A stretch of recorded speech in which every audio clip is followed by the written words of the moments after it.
Hey VC, what's up? It's me, yours truly. I am back to post a quick video here.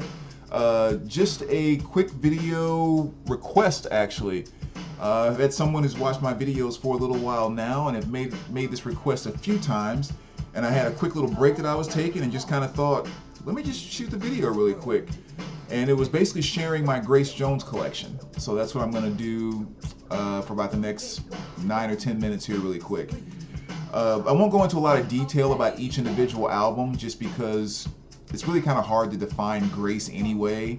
You know, she's one of those artists who just kind of did her thing, her way, and, you know, she's Grace Jones kind of thing. I mean, I guess in general you could say mid to late 70s, you know, she kind of came on the scene and was doing stuff that was definitely kind of dancey, a little combination of kind of disco and kind of R&B dance thing. And then in the 80s, of course, kind of kept doing the same thing, but also threw elements of funk in there and sometimes just her random creativity. So a very unique artist in that regard.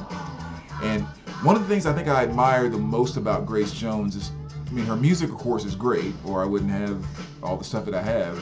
But I think even more so, the thing that I admire one notch above that is her creativity. Her creativity and kind of self-expression. And I think one of those the main reasons why, and this doesn't apply to everyone because, you know, everyone is not anything, but I think you know what I'm kind of touching on as I describe this, is that it seems like there's been enough people out there that when they start thinking about being creative or doing something a little different or, you know, all of that type of stuff, they almost tend to go into more of a confrontational mindset. Like, if I'm going to be creative and I'm going to be something different, like I have to go and completely live on the edge and I have to buck all the norms of society, or I have to make people uncomfortable. Like, that's the only way to be creative with something new. And, like, you know, just a lot of confrontational based actions and thoughts. Okay. And again, I hope you know what I'm trying to say with that. And I guess what I've always kind of admired about Grace Jones is that she is so creative within her music, within her fashion, within her acting, everything. Just like her creative juices just flow in these amazing ways. But you never get the impression from her, if you've watched her career or if you've heard her in interviews or even seen documentaries about her and stuff like that, like, she's not doing it to try to push everyone's buttons. She's just a very, very down-to-earth, really kind of sweet, kind, considerate, articulate person that it's just when she goes into creative mode, it's just all of this stuff just really flows from her, and that sense from her is just always something that I've really admired. Now, I mean, she could be the exact opposite. I mean, I only know her as much as I've seen documentaries and interviews and blah blah blah, but I really, really get that impression from her. So I love that kind of stuff about Grace. But anyway, let's just kind of jump right into it, and I'll start off with vinyl here, and we'll just kind of jump through these really quick. So you have Portfolio, which is from 1977, again kind of early 70s stuff. And you can even see by a lot of the album art here, you know, you'll get an idea about Grace's creative side. And then you have Fame from 1978. More awesome stuff there. And then this one I just showed in a recent finds video, which is Muse. And that's from 79. And then a couple of 12-inch singles here. This is On Your Knees. And a B-side, Don't Mess with the Messer. And again, that's from 1979. As well as The Hunter Captured by the Game with the B-side, Warm Leatherette, which actually is one of my favorite songs by her is Warm Leatherette. But yeah, again, kind of getting into Grace's, you know, cool fashion style and uniqueness there.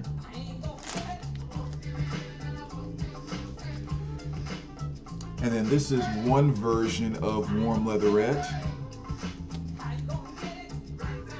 And as you can see here, you know, you have a little bit of ring wear down here, some right up there, which those of you that have been following me over the past few years, after I went through my condition purge about 4 or 5 years ago, I've gotten really picky about what I bring into my collection.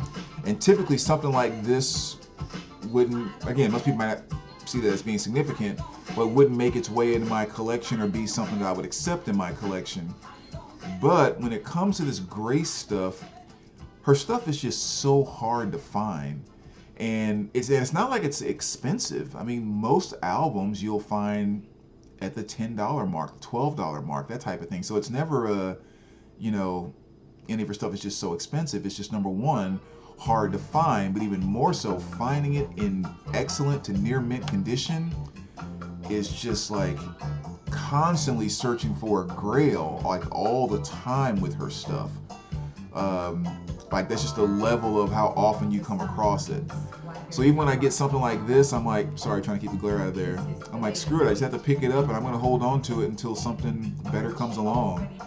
So if any of you have like a near mint copy of something like this, definitely let me know, because I would be very open to trade on that. But that's one version of Warm Leatherette, and then here's another version too. I believe this is a US pressing there. And that's something else that Grace doesn't get, I think, enough credit for, is if you go through her discography, she's done a number of really, really cool covers over the years. Like for example, on this album, like there's a Rolling Stone, but a great one is Breakdown. She does a cover of Tom Petty's Breakdown on this. That is just fantastic. I mean, it's just awesome stuff. So again, it's something that never really, you know, made the charts, and most people that aren't fans of Grace probably never heard it. But if you get a chance, you know, kind of check that out, with Grace Jones doing Breakdown off of this album.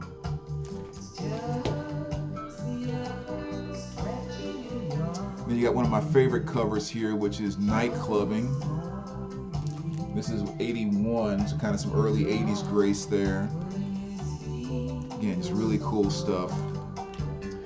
And then what's actually playing in the background, the CD is playing, is this right here, which is Living My Life. Another classic cover, I think. Her cover art's always fantastic. Again, it's part of her creativity. And then from 1985, we have Slave to the Rhythm. Another great album, a mid-80s time period. Favorite track off of this is probably the title track, which is Slave to the Rhythm. So I got that there. And while I'm showing that, since I pulled out all my Grace stuff, I do also have this pillow that sits on my couch, which is Slave to the Rhythm pillow. So nice to always have Grace right up front in the living room. And then you have Island Life. Again, another one of her classic covers there. And this, which is kind of a compilation thing, and there's, you know, a couple of these songs on some of the other albums I've already shown, but I think Pull Up to the Bumper might be my favorite song by her.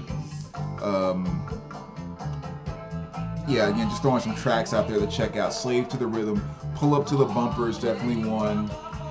And like I said, Breakdown, that Tom Petty cover, is definitely one I recommend checking out.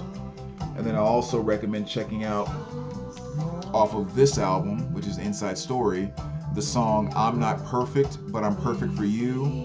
And that was actually the first song I ever heard by Grace Jones, kind of my introduction to her. She had a video for that back in the mid-80s that, you know, kind of made it in the rotation a bit, so that was my discovery of Grace. But you know, and it's really cool too, because not only does she have all that creativity music-wise and everything else, but it's easy to forget about her acting career as well. You know, I mean, she was in what, Conan the Destroyer, you know, kind of a, you know, the medieval action type of movie. She was in Boomerang with Eddie Murphy and Martin Lawrence, so kind of doing the comedy thing. What else? View to a Kill, you know, a James Bond 007 movie. She's one of the villains in that. So, you know, she kind of, you did her thing from an acting perspective as well. But yeah, another great album there. And again, the song "I'm Not Perfect, But I'm Perfect for You" is definitely my favorite track off of that. And last but not least, Grace Jones' 12-Inch Fever. And I think this is a bootleg actually, but it's basically 9 songs, a number that I've already mentioned: Warm Leatherette, Pull Up to the Bumper, Night Clubbing, and a few others. But it's basically a 2 LP with the 12-inch extended versions of all those songs, those 9 songs. So again, more cool Grace there. 1 7-inch single, which is, again, "I'm Not Perfect, But I'm Perfect for You." Awesome stuff there. And then CD wise, pretty much all the exact same as the vinyl, but I'm actually missing actually there's a couple here that I don't have on vinyl. So again, you got Portfolio, flash these quick, Warm Leatherette, you got Night Clubbing, Living My Life is playing in the background, Island Life, Inside Story, Slave to the Rhythm, and then you have Bulletproof Heart, which I don't think has been pressed on vinyl. I need to go back and clarify, but there are like 2 or 3 albums where 1 or 2 of them have been pressed on vinyl, and it's extremely expensive to find. And then I think some of the other ones that have, I have to go back and look though. I'm just kind of trying to shoot from memory. But yeah, Grace Jones, Bulletproof Heart, and then also Hurricane, another pretty cool album by her. So there you go, VC. That's my Grace Jones collection.